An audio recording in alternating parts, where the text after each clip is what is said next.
Hi, my name is Megan Volpert, aka your humble editor of the brand new anthology, Closet Cases, Queers on What We Wear. I was really excited to come and see you in person all summer. The contributors were excited to meet each other, and now here we are for this installment of Virtual Book Launch in the time of quarantine, right? So I'm coming to you live from my office, aka Virtual Summer Tour headquarters. And what you're going to see today is something a little unusual. We'll have contributors that are reading their pieces out of the book, but we'll also have some contribs that are just talking about what they're into now and parts of their fashion, and there are some tutorials. And, you know, now is a fun and interesting time to be thinking about clothes, right? Because all of us are stuck in our houses and we're thinking about the clothes we wear each day as part of our privacy. Whereas normally we're used to thinking about our clothes in terms of what they communicate publicly. But like when I'm on Zoom with my colleagues, what information do I want them to have about me from here to here? If you are wearing hats because you do not like what is going on with your hair now, if you are taking piercings in and out because people are really up close to your face all of a sudden, if you are wearing t-shirts that have important slogans on them because you still want to be able to broadcast your politics even though people can only see the top 2 feet of your body, you know, we're thinking about clothes in a different way. So I think the whole conversation about what queers are wearing now is continuing to evolve the way that it's evolving for everyone. And this book turns out to be a really unique artifact because it's about the before times, the immediate before times. And I think it's going to offer us a lot of inspiration and thoughtful conversation for, you know, pandemic after times. I don't want to read you my selection from the book. If you want to catch that, you can catch it in the book launch party we did a month or 2 ago. Just check my YouTube channel for that. For this gig, I just wanted to read to you the short little introduction that's at the beginning of the book, just so you have a sense of the mission. Sartorial, relating to tailoring, clothes, or style of dress. Satori, sudden enlightenment. This book is dedicated to queers in closets everywhere. Our boots have blood on them. Our struggle to find the perfect shirt is real. Our conflicting feelings about the color pink are valid. May our bodies not feel like emergencies. May our clothes not shrink in the wash. May the fierceness of these contributors help us all to open the closet door and step into a more fabulous future. These are weird times, people, and I look forward to seeing you in the fabulous future. Thanks for watching. Oh, hello, and welcome to the Queer Housewives of Closet Cases. Welcome to one of my many wardrobes. I have more clothes than I have feelings for how much I care. Who cares? I thought we'd start off with running through with like a few pieces that make my wardrobe and what allows me to access who I am. Let's start with the dress. This is my dress that I wore in the image in the book, and she's very dear to me. She's probably the first outfit that I sort of put on and was like, oh yeah, this is it. She was £11 in like a 90% off ASOS sale, and nothing makes me feel more special than this dress. You know my feelings on it. You've read the book. I think what is really important to say is that taste is subjective, and one of my penchants is an incredible taste for knitwear that's maybe a little bit ugly, and this is from an English brand called Lazy Oaf. They're quite niche. I think they sell it in the States on Doll's Kill. There you are. But this almost too ugly cardigan is so sweet and so sort of, sod you, Brenda. I have opinions that make me love me for me. I love this knitwear. And then on a day when I'm like, damn, I don't know what to do, let's be as queer as possible, I'm like, let's throw on a denim, that's denim to you and I, boiler suit. This one is like a cross between a land girl and what I imagine Beyonce would wear to decorate if she would do that. Not that she would, but if, you know, her and Jay-Z fall on hard times, one day they might have to Magnolia the mansion. I feel like she'd wear this. So silly. But yes, so those are some tasteful yumminess from my selection of clothes. Let's talk about why the message of Closet Cases is so important. The ethos of Closet Cases is something that spoke to me intimately and immediately. As a queer person growing up, dressing, fashion, a material sense of self that could be easily taken off or changed if it didn't quite fit was my first experience of working out who I was and what I wanted to say about the world. Clothes, still to this day, have such an important meaning because they hold so much of my identity. They are who I am, and I am them. Together, we come together and we make something magical, and that is unique to every single person in the book. How the fabric we put on our back makes us who we are, but also without us present, that fabric is nothing. So thank you for joining me in my wardrobe and what dressing means to me as a queer person. I hope if you are feeling in the mood to be inspired, that it gives you an idea of what you could do, what you could have, or how you could dress, or if you want to be an ally, how to support the queer community in being themselves. But thank you so much for joining me. Bye-bye.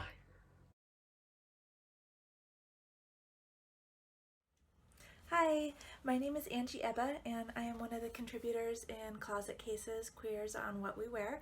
And I just wanted to come at you today from Portland, Oregon, where I live and where I'm currently quarantining, and just share with you my piece and a little bit about why it's such a huge honor for me to be included in this anthology.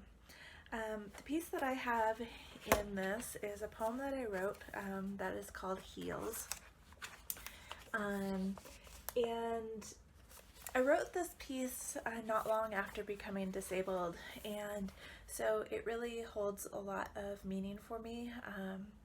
It talks a bit about what it means to me as a queer femme to have lost a piece of my identity, which was the ability to wear high heels when I became disabled, and it was just too painful and frankly too dangerous for me to wear heels any longer.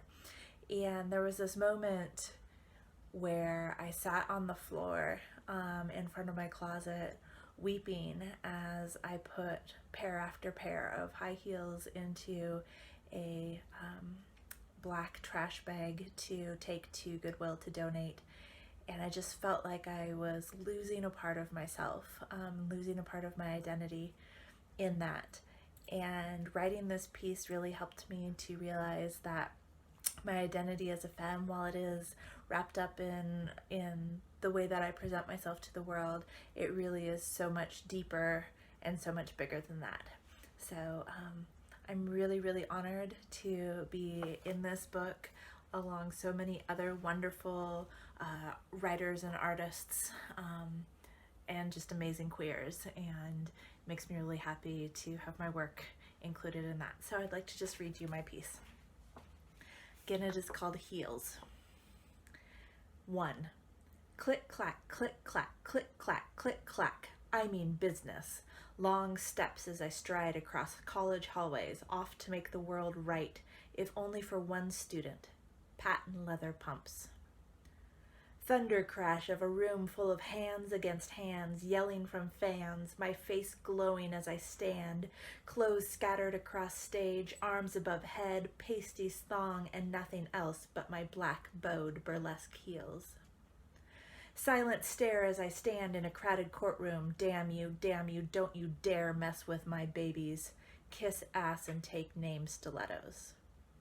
Laughing, eyes locked, skin kissed salty with sweat.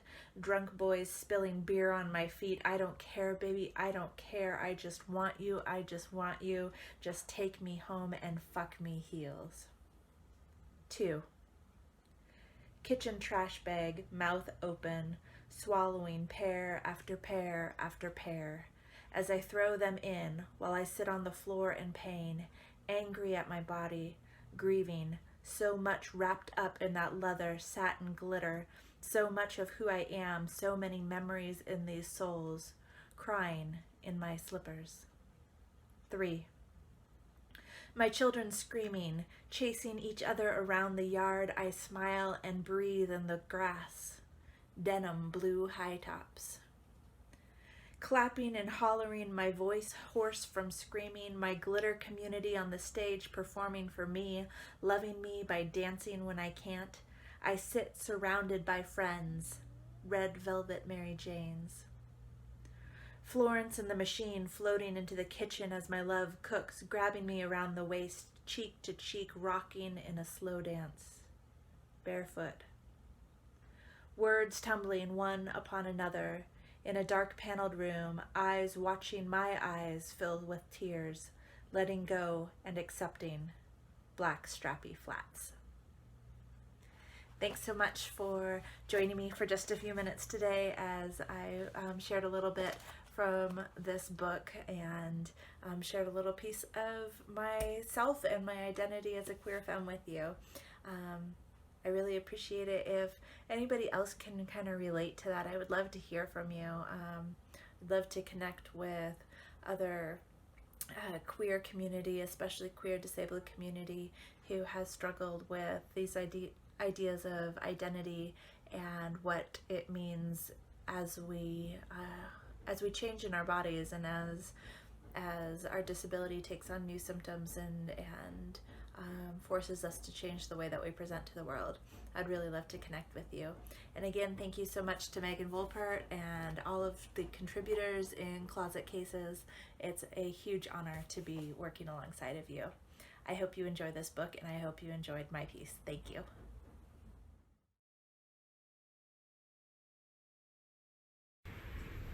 Hi, my name is Aaron Deutsch, and I'm going to read my poem, Del Rey Walking. Once I hated my body so much, I treated it like an immigrant to the clean, marbled colonies of my mind. I sent rules and notes down on pigeons and white kites. Then I built a cocoon from those papery edicts and scrawled over them in the reptilian language of lung and limb the ellipsed history of human evolution. The hard, sluggish climb from tarry murk up the escarpment, the ingress into daylit spaces, all this with no legs to stand on. I emerged in my body and followed a bare-breasted witch woman, blonde as oleander, gowned in yellow songbirds, into the desert. Watched her honor her sex and wear it like pink mink. Upraise her protest on the queer breezes blowing over the bones of crazy horse and mourning dove. We cut our feet on brown scorpidium and wove blood into rugs of dried columbine and bantam nodes that hung in this ruddy place like napping bats, keen no more to search for our place to stand. Thank you. Should I start with my questions or should you start with your questions? You should start. Okay, I'm going to start with my questions then. So I really wanted, this is Jenny, Hi. and I really wanted Jenny to just talk with me a little bit about the picture in the poem, just in case anyone found what we had to say interesting. So I love this picture, first of all, because it's very classically you, in this like super fun bright yellow skirt and this like peasant top, but it's like a hoochie mama peasant top. It's just like a lot of a lot of hoochie peasant mama. It's really held together by like one thread Right. in the back. Yeah. Exactly. Exactly. So I'm wondering, like, obviously this is a skirt that you've worn before, this yellow skirt. What is it like when you jump into it? Like, what's the feeling, or what's the thought, or what's the? For me, this color of the skirt is marigolds. So for me, it's very much the sunshine. It makes me very happy. The wind kind of moves through it. It kind of moves. The skirt moves as you move. That's fun. It's got a lot of, there's a lot of brightness. It's just the kind of color that when you see it, you smile. I definitely get the thing about the moving, because I was trying to kind of capture that with this idea of like the wind over the desert, and so so I feel like that's kind of how, and in this picture it's definitely all about the movement. Right. In this like pretty Big open sky. and lavender trailer over here that just kind of plays with that yellow really well. Yeah, So. and the hat was kind of key to It the whole was. outfit too, right? It was a very well created outfit. Okay, I appreciate that. What does that skirt say? Like, what does that outfit say to you? What about like that outfit inspired this poem? So the name Del Rey is obviously not your name, right? And it just, but like, I don't know, that was like the character that I kind of created with that skirt was this like, kind of woman who lives on the fringes, is very like savvy and like lesser known, like folk knowledge, very kind of like connected in a very natural way. And which is always like, that's obviously my aesthetic, and we were in the desert, and I think it kind of played to, we were staying in this tent with like a jute rug and these beautiful like Beds, right, exactly, and linens, like couple yeah. songs, and so it just kind of felt like a very kind of like voodoo tent kind of vibe, and so I just kind of got all that mystical mystery. The skirt, maybe the movement Yeah, is like it's very like like just like witchy and dancing, like it just blew in on exactly some sort of tumbleweed. tumbleweed. Well, I think that's perfect. So Okay. yeah, okay. Hi, my name is Kelly Dunham, and I have a piece in Closet Cases about kind of reclaiming overalls and what it meant to me culturally and as a butch or masculine identified person. And so hopefully you already read about that because you have a copy of Closet Cases, right? Because it's an amazing book with a lot of amazing contributors. But I want to tell you about something a little bit different than that. In my journey, my clothing journey, or my personal appearance journey, and that is men's underwear. So I've always kind of looked like this, presented like this. I was very much, a tomboy, as it were, growing up in the 70s in rural Wisconsin, and had, fights with my mom about wearing a dress to school and just kind of all that typical, young person's gender drama / trauma. So the first time that I wore men's underwear, I was a student at Mid-America Bible College. I was playing on the Bible College volleyball team. We were house sitting for our male volleyball coach, and for some reason, like the whole team, and for some reason we stole his underwear and then wore them to the next practice, which is already a little inappropriate and borderline, but I remember putting on that men's underwear and being like, I'm never going to take this off. And in fact, I never did.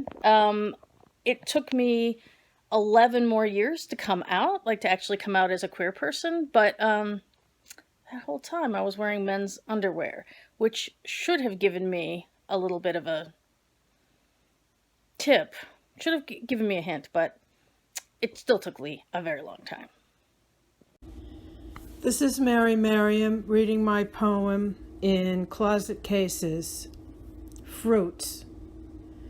I don't suppose she's read Wu Sao. She must be half my age, and yet, with those fine Chinese eyes, she climbs inside my eyes as if she knows me, confident that I, at least, accept her rainbow pride and dykey style. I do, young one, as kneeling to bag my apples from a lower bin, I feel her sink her city gaze into my tank top's low-cut top.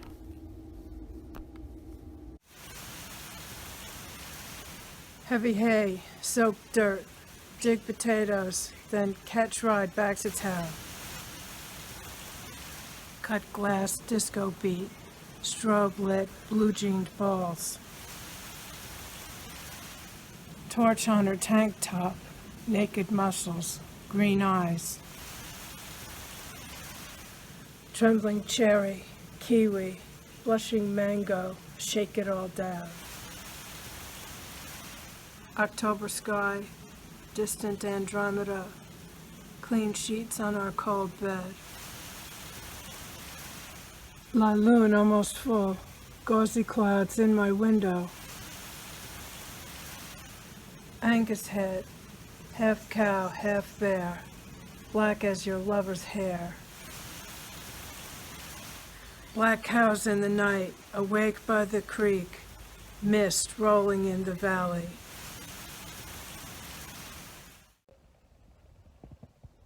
Hi everyone, my name is Claire Benzadon, and I'm a contributor of the anthology Closet Cases. And I'm going to be reading my poem, Dapper. I sit alone in my room, observe my slanted, framed self displayed in a dress. My arms glint awkward beneath thin straps of black satin, skirted fabric pressing knees flabby at the waist. See, I prefer a certain type of tenderness, a vested, midriff, loose-fit uncovering. The kind where I openly settle down in baggy pants, roll up my sleeves, all accentuation of muscle, collar adjusted with a necktie, balancing out, unrestrained hang of a suit, how it stands so easy to sway, lets my body become unbound. I also wanted to give a shout out to Mindy Dawn Friedman for their work, The Art of the Bow Tie, love that, and then also to Noelle Mathieu for a poem about my identity. So thank you. Okay, folks, my name's Jeff Mann, and I'm delighted to have a poem in Closet Cases. And the poem is about these, which I have had for a long time, as is explained in the poem. And the picture connected with the boots, the back of my pickup truck with the boots, a picture my husband took. So here we go. This is the poem. The first man I slept with, a college RA, mocked them, the grimy work boots I wore. He found them unfashionable, I suppose, a marker of my rural West Virginia roots. The men I grew up around, the men I began to desire, all wore baseball caps and boots, footwear built for farm work or wood gathering on forested mountain slopes.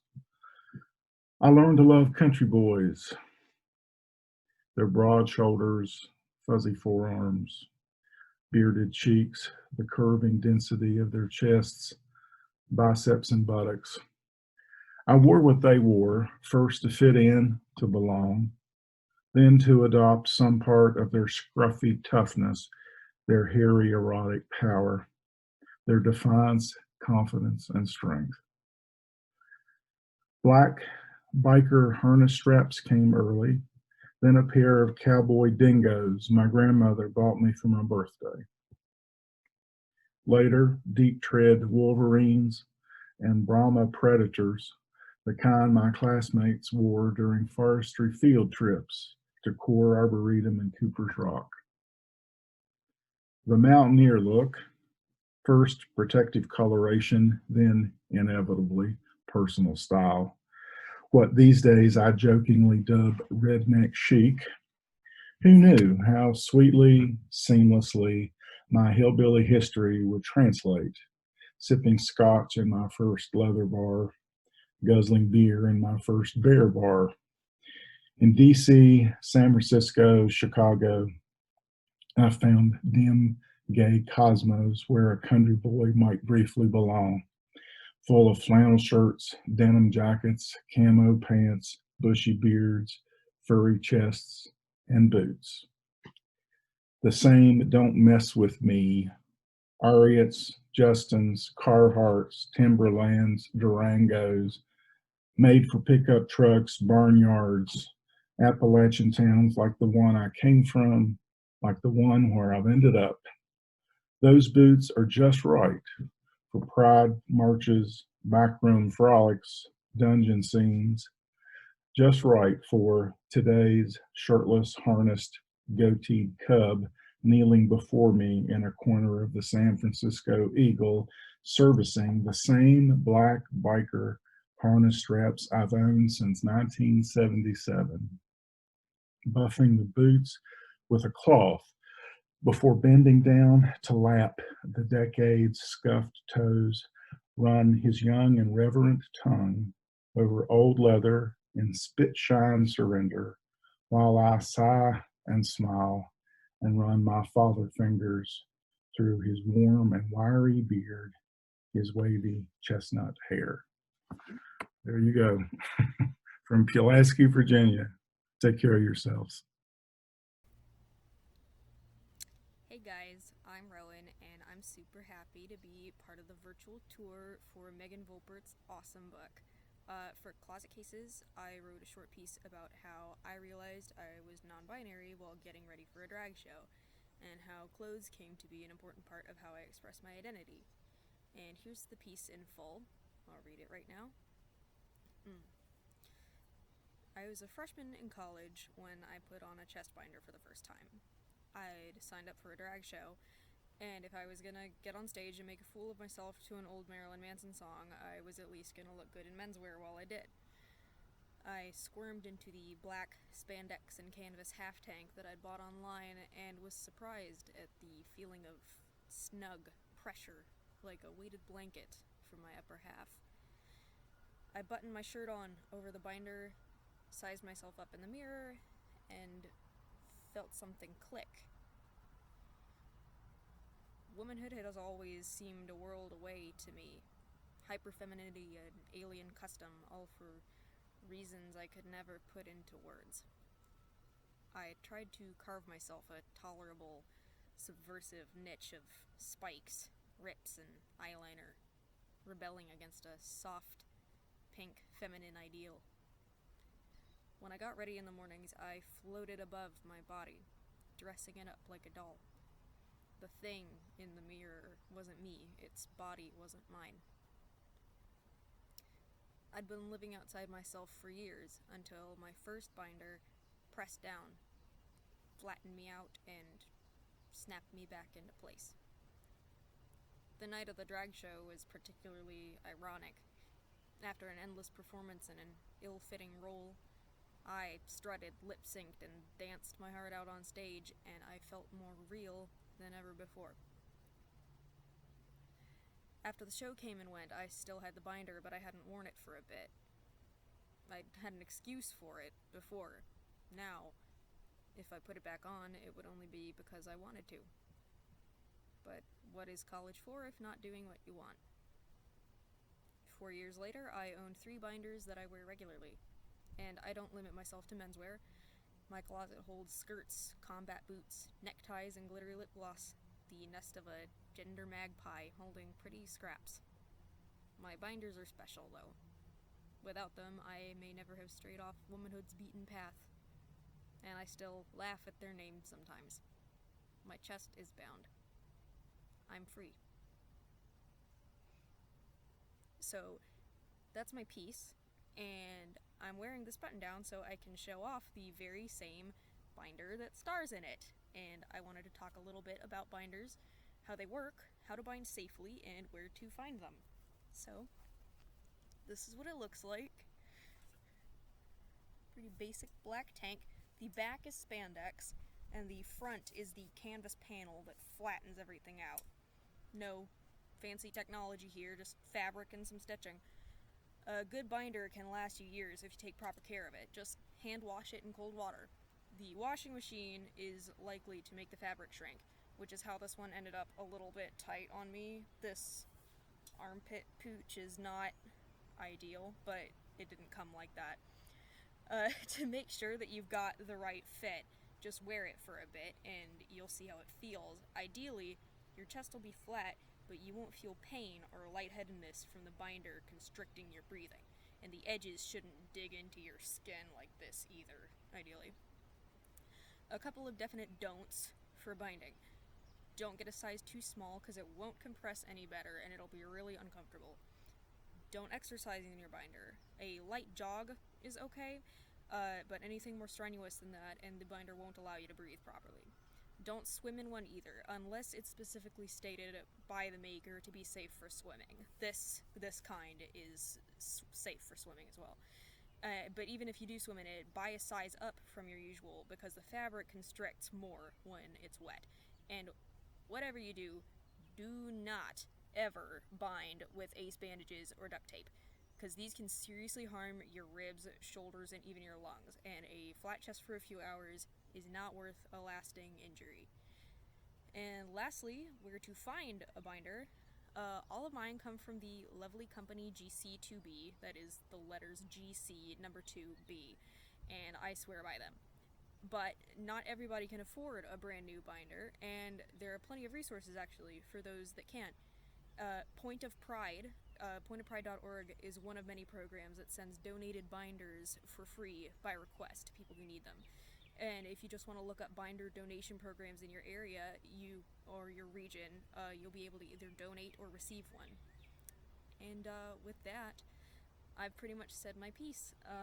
I'm glad I got to write about and talk about this great little garment that helps me feel more authentically me. And thank you to Megan Volpert for putting this incredible book together, and to everyone who shared their stories. Keep telling those stories, folks, and keep dressing. Thanks for having me.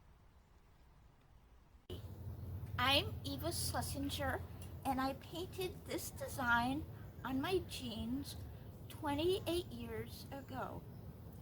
I had never painted my clothes before.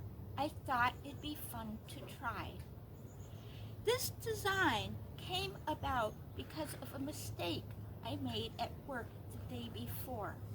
I was so inspired by the beauty I created, I went on to paint these pants as well as decorate this sweatshirt and many other clothes. Oh, you know what? I realized I haven't told you the whole story behind this design. Guess you'll have to pick up a copy of Megan Volpert's Closet Cases, Queers on What We Wear. Hi, my name is Elizabeth Hart Bergstrom.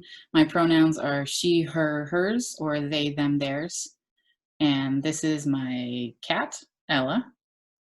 And I am excited to have a short essay that I wrote featured in this anthology, which is called Closet Cases, Queers on What We Wear. And it's edited by Megan Volpert and published by Alia Press, a small independent publisher. It's a beautiful coffee table book featuring an array of queer writers who have all contributed a poem or a very short essay and paired it with a beautiful photograph that shows an outfit or an article of clothing that represents something important to them about their queer identity. And I am really excited to be part of this anthology because when I was a young queer person, I didn't have a lot of role models like this or a lot of examples of what it could look like to be queer and all the different ways there were to express yourself. And so I'm really grateful to be able to contribute to something that is showing some of the many ways in which there are to be queer. And that means a lot to me. And I'm thankful for this book. And I just wanted to read my essay, which is called Firecracker. And it is paired with this photograph taken by my friend Alice Fawn when we were teenagers. And it shows me in a red sequined dress with tulle on the bottom, which I will describe more in the essay.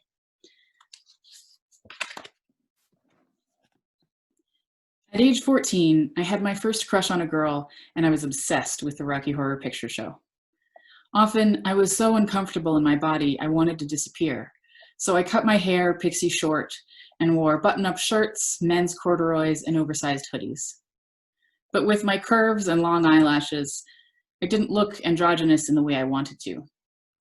And I was bullied at school for being queer, although I hadn't come out. When I couldn't disappear, I tried instead to sparkle as brightly as possible, to become so visible that my glamour and eccentricity were a shield. I learned to put on self-confidence like a costume. My older brother and I bought our clothes at thrift stores around Baltimore, which were a gold mine of glittery fashions in the 90s. On one trip, I got a purple sequin cocktail dress. On another, a silver lame shirt. The most glorious outfit we found was the firecracker dress, an evening gown dripping with red sequins, with silver and white curlicues at the neckline and wrist. Above the knee, the sequins ended on a bias, and translucent red chiffon trailed to the ankles. I wore it only once, to my first year at a Unitarian Universalist summer camp on Star Island. We all dressed up for the last night. There's a winding staircase in the Victorian Hotel on the island.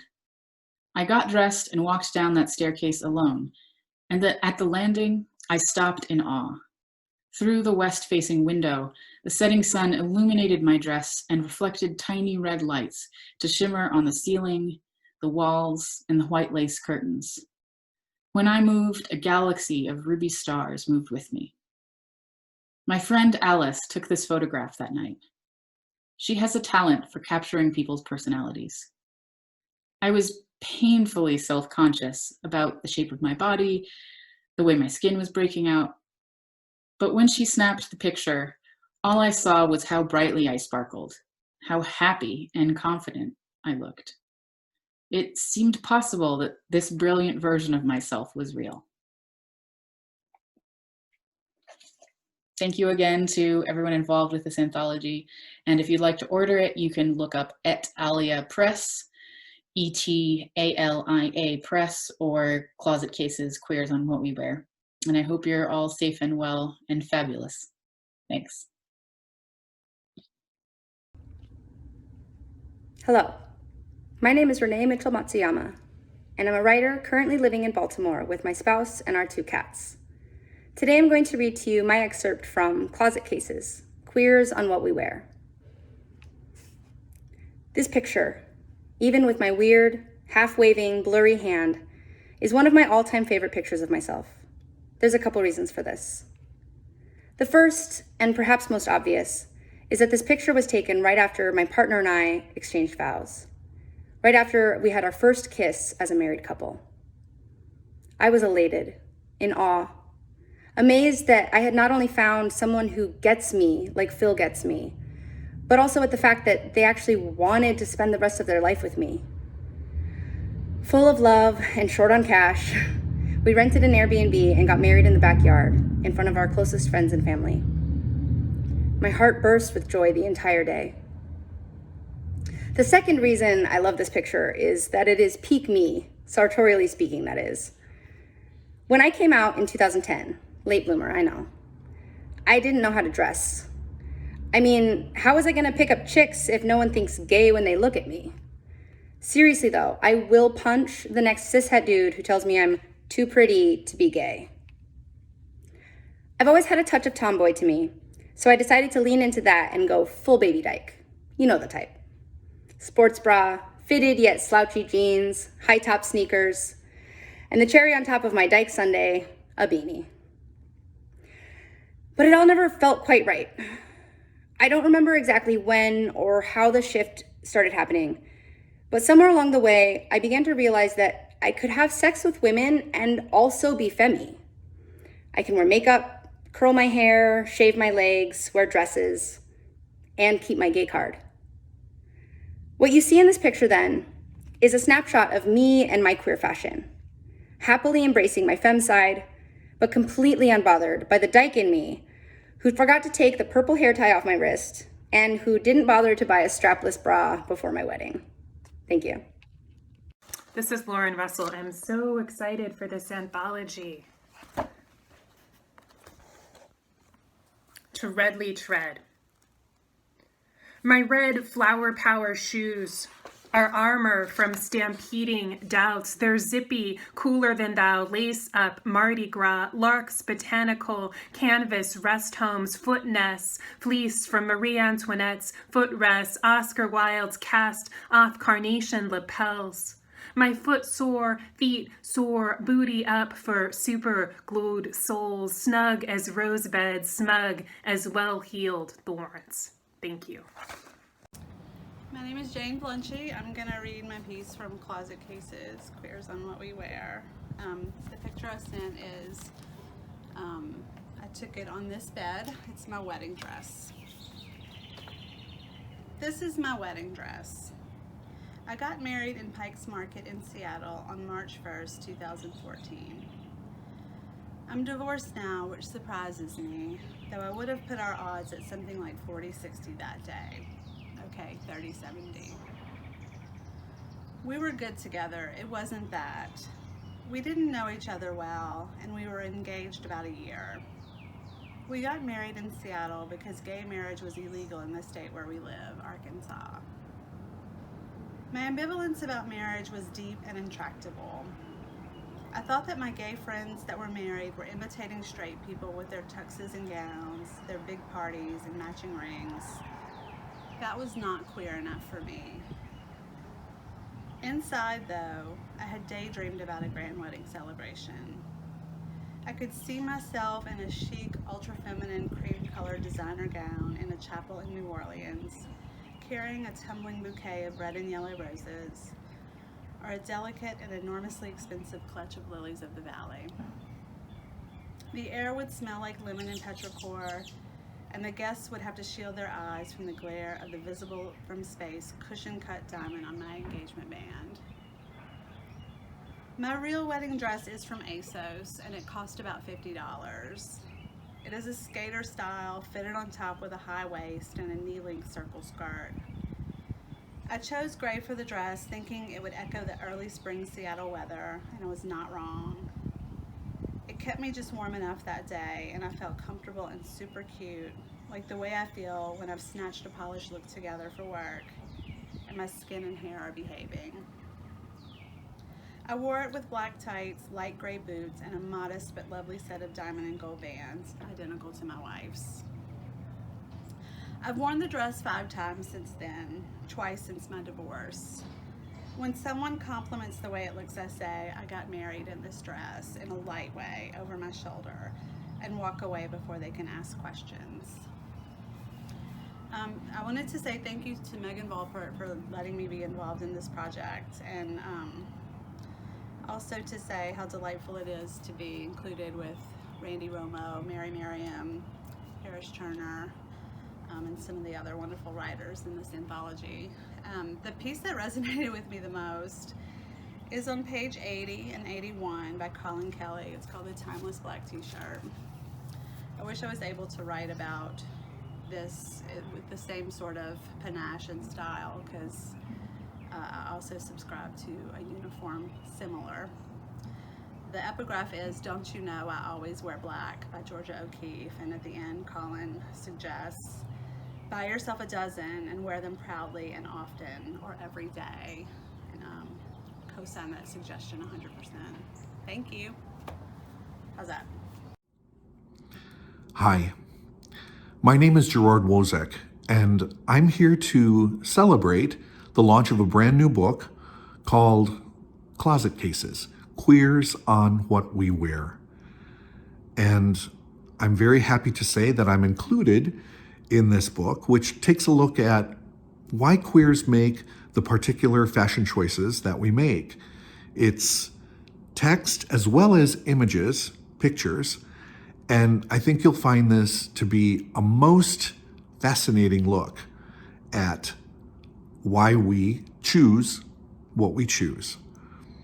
Now, rather than read my piece here, I thought I would give a couple of reasons as to why I decided to write about the subject matter that I did. I had the privilege of having Megan read my piece during the virtual book launch that you can find online at YouTube. Thank you, Megan. So The title of my piece is History of My Underwear. And I guess the first reason I wanted to write about this is because I felt stifled growing up, having to wear white briefs every day. And my mother even ironed the briefs. So I longed for colors. The first line of the piece is, my mother believed in the power of bleach. How come I couldn't wear stripes? What about different kinds of patterns? I mean, flowers, violets, blue violets would have suited me just fine. The second reason, I think I wanted to honor people like myself who desired people who wore underwear. I grew up before the internet, and I remember the Sears catalog and going to the section on men's underwear and scrutinizing the various outlines that I would find there. I remember once my mother picked up the catalog and said, "You know, we seem to be missing the section on underwear. Son, do you know why?" The third reason is because I really believe in self-expression. And, you know, as an adult, with the power to buy whatever kind of underwear I want, I went through a very fascinating trajectory of fashion choices. So everything from bikinis to thongs to see-through. My choices now are much more conservative, but I will never wear white again. I hope you'll join me in celebrating the variances of queer lives and their stories, our stories, of why we choose what we choose to express ourselves when it comes to fashion. Words, images, all edited by Megan Volpert and available now. Thank you for your time, and please be well. Well, my name is Franklin Abbott, and it is an honor for me to be a part of Megan Volpert's book on queer fashion. I wanted to make a little video about what I presented in the book, and the picture that I have in the book, I'm wearing this particular shirt. I'm not a very fashion conscious person. Perhaps I am, in the sense that there was sort of a style I adopted as a young man living in the Little Five Points area of Atlanta, where there were lots and lots of what we call granola lesbians. And they wore flannel shirts and jeans and looked kind of funky, and I liked that look, and that was sort of the look I could afford and the look that I adopted. But as a performer, I like to sometimes wear something a little more colorful, and I've traveled a number of times to West Africa, and I'm very attracted to the textiles there. They make really, really beautiful textiles, and I have a number of shirts that I have brought back with me, or that were gifts to me from my trips to Ghana, that I like to wear when I'm doing a poetry reading or a music event. I also will wear these beads. They were made for me by my host there, my friend. His name is Nuumo Gebelinfo III, and he is the high priest of the Ga people. The Ga people are a tribe of several million that live on the coast of Ghana, near the capital of Accra. And Nuumo is a very busy man. He is constantly being called upon to deliberate in many different situations. And the only time that I was there that I saw him really in a peaceful place was when he was making beads. So these beads, they're like good juju for me when I do a poetry event. And, you know, I like to wear the pretty shirt, and that's what I have to say about fashion, or what fashion I do employ.